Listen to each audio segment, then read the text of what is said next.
Hello നമസ്കാരം. കേരള ചരിത്രം പുനർനിർമ്മിക്കാൻ സഹായിക്കുന്ന സാഹിത്യ സ്രോതസ്സുകളെക്കുറിച്ചാണ് ഇന്നത്തെ ക്ലാസ്സിൽ സംസാരിക്കുന്നത്. ഈ സാഹിത്യ സ്രോതസ്സുകളെ ഭാഷയുടെ അടിസ്ഥാനത്തിലും സ്വഭാവത്തിൻ്റെ അടിസ്ഥാനത്തിലും പലതായി തിരിച്ചിട്ടുണ്ട്. ഇതിൽ സംസ്കൃതം, തമിഴ്, മലയാളം കൃതികളെക്കുറിച്ചാണ് ഈ ക്ലാസ്സിൽ ചർച്ച ചെയ്യുന്നത്. ആദ്യമായി നമുക്ക് കേരള ചരിത്രം പുനഃസൃഷ്ടിക്കാൻ സഹായകമാകുന്ന സംസ്കൃത കൃതികൾ ഏതെല്ലാമാണെന്ന് പരിചയപ്പെടാം.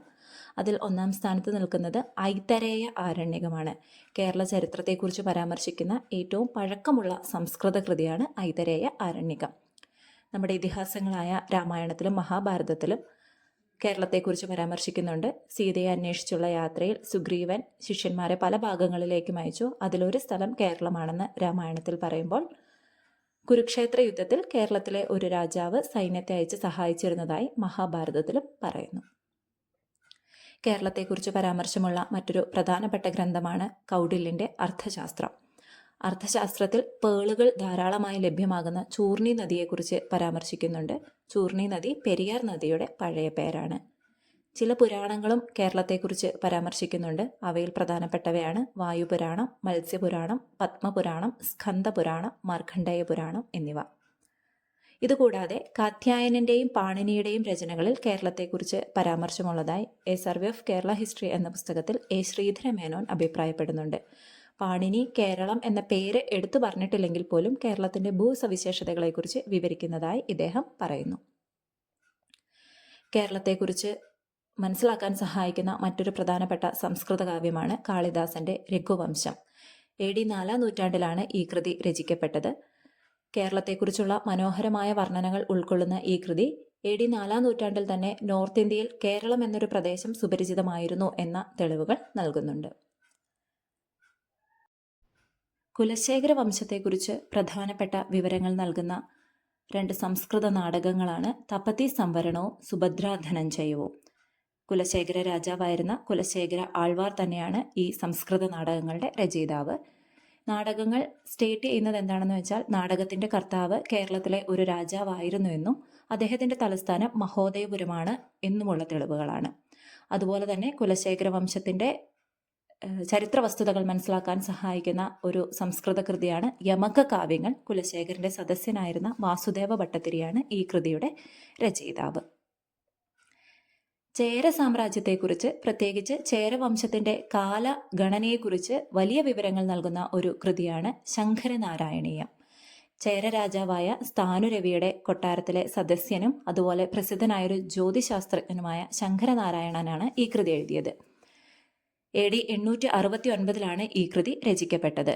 സ്ഥാനുരവിയുടെ 25-ാം ഭരണവർഷമാണ് ഈ കൃതി എഴുതുന്നതെന്ന് ബുക്ക് സ്റ്റേറ്റ് ചെയ്യുന്നുണ്ട്. അതിനാൽ തന്നെ AD 844 സ്ഥാനുരവിയുടെ കിരീടധാരണം നടന്നത് എന്നുള്ള അനുമാനത്തിലേക്ക് ഈ കൃതി നമ്മളെ കൊണ്ടുചെന്നെത്തിക്കുന്നു. കേരള ചരിത്രത്തിലേക്ക് വെളിച്ചം വീശുന്ന മറ്റൊരു പ്രധാനപ്പെട്ട സംസ്കൃത കാവ്യമാണ് മൂഷക വംശകാവ്യം. കോലത്ത് നാട്ടിലെ മൂഷകവംശ രാജാവായ ശ്രീകണ്ഠന്റെ കൊട്ടാരം കവിയായ അതുലനാണ് മൂഷകവംശകാവ്യത്തിന്റെ രചയിതാവ്. കേരളത്തിലെ എന്നല്ല, ഇന്ത്യയിലെ തന്നെ ആദ്യത്തെ രാജവംശാവലി ചരിതമായി മൂഷകവംശത്തെ കണക്കാക്കാറുണ്ട്. രാജതരംഗിണിക്കും 100 വർഷങ്ങൾക്ക് മുൻപാണ് മൂഷകവംശം രചിക്കപ്പെട്ടതെന്ന് പറയുന്നു. 6-ാം നൂറ്റാണ്ട് മുതൽ 11-ാം നൂറ്റാണ്ട് വരെ കോലത്തുനാട് ഭരിച്ചിരുന്ന 119ഓളം രാജാക്കന്മാരെക്കുറിച്ച്, രാമഘടൻ മുതൽ ശ്രീകണ്ഠൻ വരെയുള്ള 119ഓളം രാജാക്കന്മാരെക്കുറിച്ച്, അവരുടെ ഭരണകാലത്തെക്കുറിച്ചുള്ള വിശദ വിവരങ്ങൾ മൂഷകവംശകാവ്യം എന്ന കൃതി ഉൾക്കൊള്ളുന്നു. 15 അധ്യായങ്ങളായിട്ടാണ് മൂഷകവംശകാവ്യം എന്ന കൃതി രചിച്ചിരിക്കുന്നത്. കുലശേഖര കാലഘട്ടത്തെക്കുറിച്ച് വിവരം ലഭിക്കുന്ന മറ്റൊരു പ്രധാനപ്പെട്ട നാടകമാണ് പ്രത്യുപ്നാഭ്യുദയം. രവിവർമ്മ കുലശേഖരനാണ് ഈ നാടകത്തിന്റെ രചയിതാവ്. ശ്രീ പത്മനാഭസ്വാമി ക്ഷേത്രത്തിലെ ഉത്സവത്തിൽ അവതരിപ്പിക്കാൻ വേണ്ടിയാണ് ഈ ഒരു നാടകം ഇദ്ദേഹം എഴുതിയിട്ടുള്ളത്. രവിവർമ്മ കുലശേഖരന്റെ ഭരണകാലത്തെക്കുറിച്ചുള്ള ധാരാളം വിവരങ്ങൾ ഈ നാടകത്തിൽ ഉൾപ്പെടുന്നു. പ്രത്യുപ്നാഭ്യുദയത്തിന് അദ്ദേഹത്തിന്റെ സദസ്യനായ സമുദ്രബന്ധൻ എഴുതിയിട്ടുള്ള വ്യാഖ്യാനമാണ് അലങ്കാര സർവസ്വ. രാമവർമ്മ കുലശേഖരനെ കുറിച്ചും കൊല്ലത്തെക്കുറിച്ചുമുള്ള വിശദമായ വിവരങ്ങൾ അലങ്കാര സർവസ്വയിൽ കാണാവുന്നതാണ്. പ്രാചീന കേരളത്തിന്റെ ഭൂമിശാസ്ത്ര പ്രത്യേകതകളിലേക്ക് വെളിച്ചം വീശുന്ന ഒരു സംസ്കൃത കൃതിയാണ് ലക്ഷ്മിദാസൻ എഴുതിയ ശുഗസന്ദേശം. രാമേശ്വരത്ത് നിന്നും തൃക്കാനമതിലകത്തേക്ക് ശുഗത്തെ വാഹകനാക്കിക്കൊണ്ട് ഒരു രണ്ട് ലവേഴ്സ് തമ്മിലൊരു കത്തയക്കുന്നു.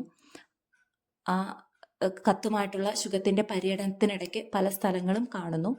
അങ്ങനെ കണ്ട സ്ഥലങ്ങളാണ് തിരുവനന്തപുരം, കൊല്ലം, തിരുവല്ല, കടുത്തുരുത്തി, തൃപ്പൂണിത്തറ, തൃക്കരിയൂർ, മഹോദയപുരം, തൃക്കാനമതിലകം എന്നിവ. ഈ സ്ഥലത്തെക്കുറിച്ചെല്ലാമുള്ള വിവരണങ്ങൾ ശുഗസന്ദേശം എന്ന കൃതിയിൽ ഉൾപ്പെടുത്തിയിരിക്കുന്നു. 14-ാം നൂറ്റാണ്ടിൻ്റെ സെക്കൻഡ് ഹാഫിൽ രചിക്കപ്പെട്ട കൃതിയാണ് വിടനിദ്രാബാണം. പെരുമ്പടപ്പ് സ്വരൂപത്തിലെ ചില രാജാക്കന്മാരെക്കുറിച്ചുള്ള പരാമർശം ഈ കൃതി ഉൾക്കൊള്ളുന്നു.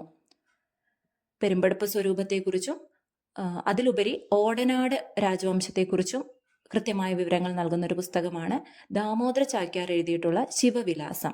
ഓടനാട് രാജാവ് കേരളവർമ്മയുടെ സദസ്യനായിരുന്നു ഇദ്ദേഹം. കായംകുളത്തിൻ്റെ മൊത്തത്തിലുള്ള ചരിത്രവും ഓടനാടും പെരുമ്പടപ്പ് സ്വരൂപവും തമ്മിലുള്ള ബന്ധത്തെക്കുറിച്ചും ശിവവിലാസം എന്ന കൃതിയിൽ പ്രതിപാദിക്കും. മണിപ്രവാള ഭാഷയിൽ എഴുതപ്പെട്ടിരിക്കുന്ന ഒരു കൃതിയാണ് ലീലാതിലകം. മണിപ്രവാളത്തിന്റെ ലക്ഷണഗ്രന്ഥം എന്നെല്ലാമാണ് ഈ കൃതി അറിയപ്പെടുന്നത്. ലീലാതിലകം രചിച്ചത് ആരെന്ന് വ്യക്തമല്ല. 1385-നും 1400-നും ഇടയിലാണ് ഈ കൃതി രചിക്കപ്പെട്ടതെന്ന് ചരിത്രകാരന്മാർ പറയുന്നു. ഇതിൽ വേണാട് രാജാക്കന്മാരായ ചേര ഉദയൻ മാർത്താണ്ഡവർമ്മയെക്കുറിച്ചും രവിവർമ്മയെക്കുറിച്ചുമെല്ലാമുള്ള പരാമർശങ്ങളുണ്ട്. അന്നത്തെ യുവരാജാവായിരുന്ന രവിവർമ്മ വിക്രമപാണ്ഡ്യനെ കീഴ്പ്പെടുത്തിയതിനെക്കുറിച്ചും ലീലാതിലകത്തിൽ വിശദമായി പ്രതിപാദിക്കുന്നുണ്ട്. കോഴിക്കോട്ടെ സാമൂതിരി വംശത്തെക്കുറിച്ചുള്ള വിവരങ്ങൾ ലഭിക്കുന്ന പ്രധാനപ്പെട്ട ഒരു സന്ദേശകാവ്യമാണ് ഉദ്ദണ്ഡ ശാസ്ത്രികൾ എഴുതിയ കോകില സന്ദേശം. കോഴിക്കോട്ടെ മാനവിക്രമൻ നമ്പൂതിരിപ്പാടിന്റെ സദസ്യനായിരുന്നു ഉദ്ദണ്ഡ ശാസ്ത്രികൾ. ഉത്തര കേരളത്തിലെ തിരുനെല്ലി, തളിപ്പറമ്പ്, തൃച്ചംബരം, തൃപ്പങ്ങോട്, തിരുനാവായ തുടങ്ങിയ തീർത്ഥാടന കേന്ദ്രങ്ങളെക്കുറിച്ചാണ് ഈ കൃതി പ്രധാനമായിട്ടും പരാമർശിക്കുന്നത്. ഒപ്പം തന്നെ സാമൂതിരിയുടെ ഭരണത്തിന് കീഴിൽ വാണിജ്യ മേഖലയിലുണ്ടായ അഭ്യുന്നതിയെക്കുറിച്ചും കോഴിക്കോട് തുറമുഖത്ത് തിങ്ങി നിറഞ്ഞിരുന്ന കപ്പലുകളെക്കുറിച്ചും കോകില സന്ദേശത്തിൽ പരാമർശങ്ങളുണ്ട്. ഒപ്പം തന്നെ മാമാങ്കം ഉത്സവത്തെക്കുറിച്ചും കോകില സന്ദേശം പ്രതിപാദിക്കുന്നു.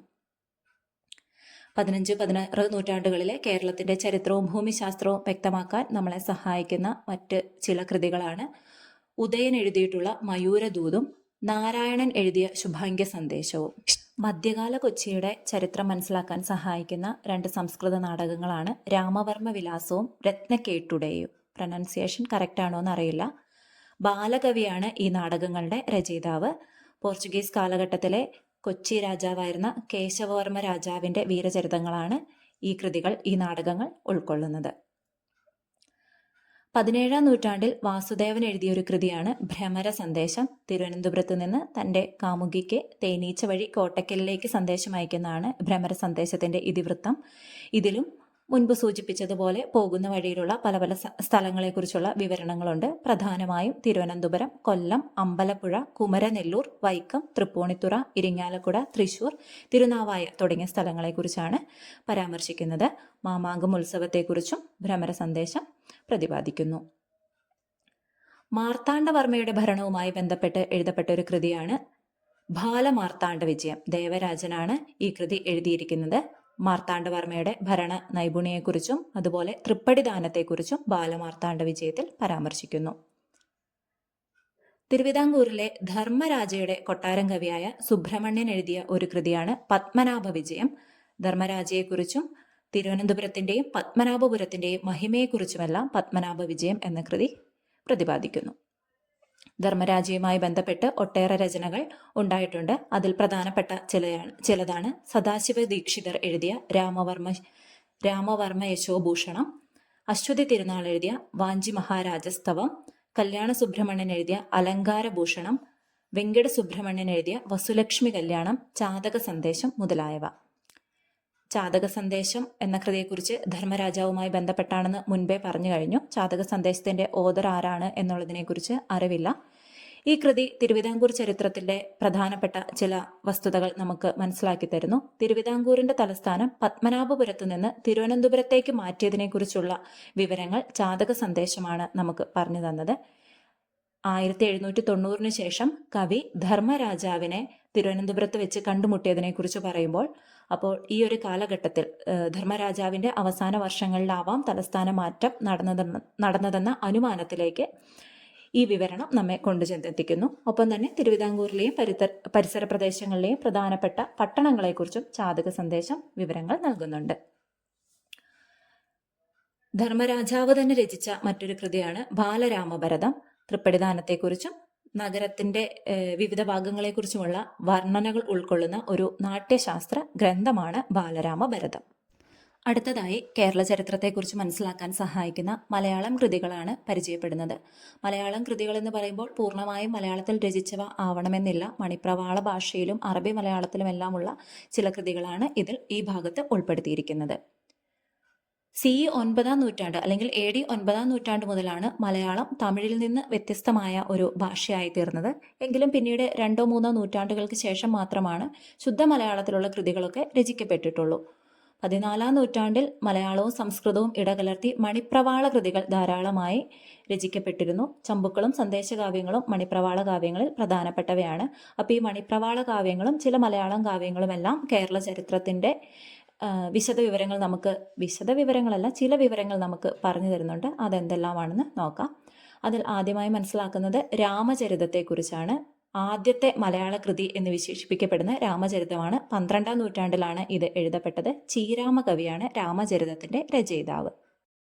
13-ാം നൂറ്റാണ്ടിലെ ഉത്തര കേരളത്തിലെ സാമൂഹിക രാഷ്ട്രീയ സാഹചര്യങ്ങളിലേക്ക് വെളിച്ചം വീശുന്ന കൃതികളാണ് ഉണ്ണിച്ചിരുദേവി ചരിതവും ഉണ്ണിയച്ചി ചരിതവും.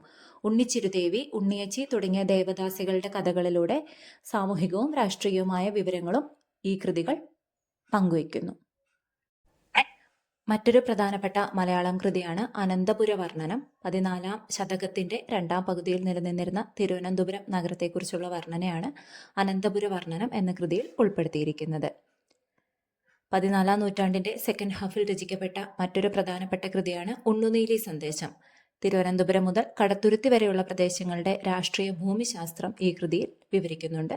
ഒപ്പം വേണാട്, ഓടനാട്, വടക്കങ്കൂർ, തെക്കുംകൂർ രാജ്യങ്ങളെക്കുറിച്ചും വേണാട്ട് രാജാക്കന്മാരായ ഇരവിവർമ്മൻ്റെയും ആദിത്യവർമ്മ സർവാംഗനാഥൻ്റെയും ഭരണത്തെക്കുറിച്ചും ഉണ്ണുനീലി സന്ദേശം പ്രതിപാദിക്കുന്നു. 14-ാം നൂറ്റാണ്ടിൻ്റെ സെക്കൻഡ് ഹാഫിൽ തന്നെ രചിക്കപ്പെട്ട മറ്റൊരു കൃതിയാണ് ഉണ്ണിയാടി ചരിതം. പെരുമ്പടപ്പ് സ്വരൂപത്തിൻ്റെ ആദ്യകാല ചരിത്രം വിശദീകരിക്കുന്നുണ്ട്. ഒപ്പം തന്നെ പെരുമ്പടപ്പും ഓടനാടും തമ്മിലുള്ള ബന്ധത്തെക്കുറിച്ചും ഉണ്ണിയാടി ചരിതത്തിൽ വിശദമാക്കുന്നു. 1-ാം ചേര സാമ്രാജ്യത്തിന്റെ തലസ്ഥാനം വാഞ്ചിമുത്തൂർ ആയിരുന്നു എന്ന് തിരിച്ചറിയാൻ സഹായകമായൊരു കൃതിയാണ് കോക സന്ദേശം. 16-ാം നൂറ്റാണ്ടിൽ നീലകണ്ഠ ചേപ്പാട് രചിച്ച കണ്ടിയൂർ മറ്റം പടപ്പാട്ട് വേണാട്ട് രാജാക്കന്മാരെക്കുറിച്ചും മണിഗ്രാമം എന്ന ട്രേഡ് ഗിൽഡിനെക്കുറിച്ചും ഓണത്തല്ലിനെക്കുറിച്ചും അതുപോലെ ചിറവ സ്വരൂപത്തെക്കുറിച്ചും വിശദമായ പരാമർശങ്ങൾ ഉൾക്കൊള്ളുന്നതാണ്. മണിപ്രവാള ഭാഷയിൽ രചിക്കപ്പെട്ട ചന്ദ്രോത്സവം എന്ന കൃതി 16-ാം നൂറ്റാണ്ടിലെ കേരളത്തിലെ സാമൂഹിക സാംസ്കാരിക ജീവിതത്തെക്കുറിച്ച് ചില വിവരണങ്ങൾ നൽകുന്നു. തൃശൂർ ജില്ലയിലെ ചിറ്റിലപ്പള്ളിയെക്കുറിച്ച് ചന്ദ്രോത്സവത്തിൽ വിശദമായി പ്രതിപാദിക്കുന്നുണ്ട്. മഹിഷമംഗലം കവി എന്നറിയപ്പെടുന്ന നാരായണൻ രചിച്ച രാജരത്നാവലീയമാണ് മറ്റൊരു കൃതി. കൊച്ചി രാജാവായ കേശവവർമ്മനെ പ്രശംസിച്ചുകൊണ്ട് ആണ് ഈ കൃതി രചിച്ചിരിക്കുന്നത്. കൊച്ചി ചരിത്രത്തിൻ്റെ ചില വശങ്ങളെല്ലാം രാജരത്നാവലീയം എന്ന കൃതിയിൽ ഉൾപ്പെട്ടിരിക്കുന്നു. മറ്റൊരു മേഖലയാണ് പടപ്പാട്ടുകൾ. ഡച്ച് ഭരണകാലത്താണ് പ്രധാനമായും പടപ്പാട്ടുകൾ രചിക്കപ്പെട്ടിരിക്കുന്നത്. 1646 മുതൽ 1670 വരെയുള്ള കാലഘട്ടത്തിൽ പെരുമ്പടപ്പ് സ്വരൂപത്തിന്റെ രാഷ്ട്രീയ വികസനത്തെക്കുറിച്ച് വർണ്ണിക്കുന്ന കൃതികളെയാണ് പൊതുവെ പടപ്പാട്ടുകൾ എന്ന് പറയുന്നത്. മറ്റൊരു മലയാളം കൃതിയാണ് മാമാങ്കം കിളിപ്പാട്ട്. കാട്ടാഞ്ചേരി നമ്പൂതിരിയാണ് ഇത് എഴുതിയിരിക്കുന്നത്. ഭരണി തിരുനാൾ മാനവിക്രമ രാജാവിന്റെ സദസ്യനായിരുന്നു ഇദ്ദേഹം. 17-ാം നൂറ്റാണ്ടിലെ സാമൂതിരിമാരെക്കുറിച്ച് ഈ കൃതി പരാമർശിക്കുന്നു. ഒപ്പം 1693 തൈപ്പൂയ ഉത്സവത്തെക്കുറിച്ചും 1694, 695 വർഷങ്ങളിലെ മാമാങ്കങ്ങളെക്കുറിച്ചും മാമാങ്കം കിളിപ്പാട്ടിൽ പരാമർശമുണ്ട്. മാമാങ്കത്തിൽ മരണമടഞ്ഞ വീരന്മാരെ പ്രകീർത്തിക്കുന്ന പാട്ടുകളെ ചാവേർ പാട്ടുകൾ എന്ന് പറയും. ചാവേർ പാട്ടുകൾക്ക് ഉദാഹരണമാണ് 1683 കണ്ടൻമേനോൻ പാട്ടും 17-ാം നൂറ്റാണ്ടിൽ രചിക്കപ്പെട്ട രാമച്ചപ്പണിക്കർ പാട്ടും. മാർത്താണ്ഡവർമ്മ മഹാരാജാവിനെ കുറിച്ച് ധാരാളം കൃതികൾ രചിക്കപ്പെട്ടിട്ടുണ്ട്. അവയിൽ ഏറ്റവും പ്രധാനപ്പെട്ടവയാണ് രാമപുരത്ത് വാര്യർ എഴുതിയ കുചേലവൃത്തം, ഭാഷാഷ്ടപതി എന്നിവ. ഒപ്പം മാർത്താണ്ഡ മഹാത്മ്യം എന്നൊരു കൃതിയും. കേരളത്തിന്റെ 18-ാം നൂറ്റാണ്ടിലെ സാമൂഹ്യ സാഹചര്യങ്ങൾ വ്യക്തമാക്കുന്ന ഒരു കൃതിയാണ് കുഞ്ചൻ നമ്പ്യാരുടെ തുള്ളൽ കൃതികൾ. അതുപോലെ തന്നെ ഭക്തകവികളുടെ കൃതികളെല്ലാം തന്നെ കേരളത്തിന്റെ ഇക്കാലത്തെ സാമൂഹിക രാഷ്ട്രീയ സാഹചര്യങ്ങളിലേക്ക് വെളിച്ചം വീശുന്നവയാണ്. മലയാളത്തിലെ ചരിത്ര പ്രാധാന്യമുള്ള കൃതികളെക്കുറിച്ച് പറയുമ്പോൾ പ്രധാനമായും പറയേണ്ടുന്ന ഒരു കൃതിയാണ് തുഹ്ഫത്തുൽ മുജാഹിദീൻ. ഷെയ്ഖ് സൈനുദ്ദീൻ ആണ് ഈ ഒരു കൃതി എഴുതിയിരിക്കുന്നത്. ഇത് മലയാള ഭാഷയിലല്ല രചിക്കപ്പെട്ടിരിക്കുന്നത്, അറബിയാണ് തുഹ്ഫത്തുൽ മുജാഹിദീൻ്റെ ഭാഷ. എങ്കിലും ഷെയ്ഖ് സൈനുദ്ദീൻ കേരള ചരിത്രം എഴുതിയ ആദ്യത്തെ കേരളീയൻ എന്ന രീതിയിൽ പ്രശസ്തനാണ്. ഒപ്പം തന്നെ കേരളത്തിൽ രചിക്കപ്പെട്ട ആദ്യ ചരിത്രകൃതി എന്ന് വിശേഷിപ്പിക്കപ്പെടുന്നത് തുഹ്ഫത്തുൽ മുജാഹിദീനാണ്. 16-ാം നൂറ്റാണ്ടിൽ എഴുതപ്പെട്ട ഈ ഒരു കൃതിയിൽ പോർച്ചുഗീസുകാരുടെ കേരളത്തിലേക്കുള്ള അധിനിവേശവും അവർക്കെതിരായ ചെറുത്തുനിൽപ്പുകളുമെല്ലാമാണ് പ്രധാനമായും പ്രമേയമാക്കിയിരിക്കുന്നത്. മധ്യകാല കേരളത്തിന്റെ രാഷ്ട്രീയ, സാമൂഹ്യ, സാമ്പത്തിക ചരിത്രം ഈ കൃതിയിലൂടെ നമുക്ക് മനസ്സിലാക്കാൻ സാധിക്കുന്നു. ഒപ്പം തന്നെ ബിജാപൂർ സുൽത്താനായ ആദിൽ അലി ഷായ്ക്കാണ് ഷെയ്ഖ് സൈനുദ്ദീൻ ഈ കൃതി സമർപ്പിച്ചിരിക്കുന്നത്. മലയാളം കൃതിയല്ല എങ്കിൽ പോലും കേരളത്തിലെ ആദ്യ ചരിത്രകൃതി എന്നുള്ള രീതിയിൽ തുഹ്ഫത്തുൽ മുജാഹിദീനും കൂടെ ഇവിടെ പരിചയപ്പെടുത്തിയതാണ്. അടുത്തതായി നമ്മൾ സംസാരിക്കുന്നത് കേരള ചരിത്രം പുനർനിർമ്മിക്കാൻ സഹായകമായ തമിഴ് കൃതികളെക്കുറിച്ചാണ്. നമുക്കറിയാം, കേരളം പണ്ട് പ്രാചീന തമിഴകത്തിൻ്റെ ഭാഗമായിരുന്നൊരു പ്രദേശമായിരുന്നു. ഈ പ്രാചീന തമിഴകത്തെക്കുറിച്ച് അറിയാൻ നമ്മളെ സഹായിക്കുന്നത് പഴന്തമിഴ് പാട്ടുകളാണ്. ഇത്തരത്തിലുള്ള പഴന്തമിഴ് പാട്ടുകളുടെ സമാഹാരത്തെയാണ് നമ്മൾ സംഘം കൃതികൾ എന്ന് പറയുക. അപ്പോൾ സ്വാഭാവികമായിട്ടും കേരളത്തിൻ്റെ പ്രാചീനകാല ചരിത്രം മനസ്സിലാക്കുന്നതിൽ സംഘം കൃതികൾ വളരെ വലിയ പങ്കുവഹിക്കുന്നുണ്ട്. സംഘം കൃതികളിൽ ഏറ്റവും കൂടുതൽ കേരളത്തെക്കുറിച്ച് പരാമർശമുള്ളത് പതിറ്റുപത്തിലാണ്. 100 കവിതകളെ 10 ഭാഗങ്ങളായി ക്രമീകരിച്ചിരിക്കുന്ന ഈ ഒരു കവിതാ സമാഹാരത്തിൽ പ്രധാനമായും ചേര രാജാക്കന്മാരെയാണ് ഫോക്കസ് ചെയ്തിരിക്കുന്നത്. അതിനാൽ തന്നെ കേരളത്തിൻ്റെ പ്രത്യേകിച്ച് ആദ്യകാല ചേരന്മാരെ കുറിച്ചെല്ലാം അറിയുന്നതിന് പതിറ്റുപത്ത് വളരെയധികം ഉപകാരപ്രദമാണ്. ഈ കവിതകൾ ക്രോഡീകരിച്ചിരിക്കുന്നത് കപിലർ എന്ന സംഘകാല കവിയാണ്. കേരളത്തെക്കുറിച്ച് പരാമർശമുള്ള മറ്റൊരു സംഘകാല കൃതിയാണ് അകനാനൂറ്. രുദ്രവർമ്മനാണ് ഈ ഒരു കൃതിയുടെ രചയിതാവ്. ഉരുപ്പിരച്ചന്മൻ എന്നൊരു കവിയാണ് പിൽക്കാലത്ത് ഇവ സമാഹരിച്ചത്. യുദ്ധം, ഗവൺമെന്റ് തുടങ്ങിയ വിഷയങ്ങളെക്കുറിച്ചെല്ലാമാണ് അകനാനൂറിൽ പ്രതിപാദിക്കുന്നത്. ആദ്യകാല ചേരവംശത്തിന്റെ ചരിത്രം മനസ്സിലാക്കാൻ ഈ ഒരു കൃതിയും സഹായിക്കും. ആദ്യകാല ചേരവംശത്തിന്റെ ചരിത്രവും അക്കാലത്തെ ഭൂമിശാസ്ത്രവും മനസ്സിലാക്കാൻ സഹായിക്കുന്ന മറ്റൊരു കൃതിയാണ് ഇളങ്കോ അടികൾ രചിച്ച ചിലപ്പതികാരം. വളരെ പ്രശസ്തമായൊരു കൃതിയാണിത്.